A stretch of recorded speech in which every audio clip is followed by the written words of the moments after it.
So I'm going to show you how to do the gradients in Adobe Illustrator.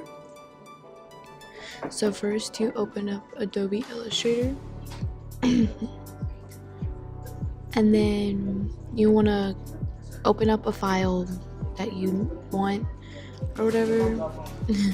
And then on the left side there's a gradients box. It's the small one, and you're gonna click one of the sides and then click the bigger gradients box and choose a color you want. I'm doing like a cotton candy theme basically, and then you do the same for the other side and just click it and then click the other box, and then you click the shapes tool and you choose a shape you want. I'm doing stars, and then you just create the shape you need with the gradient.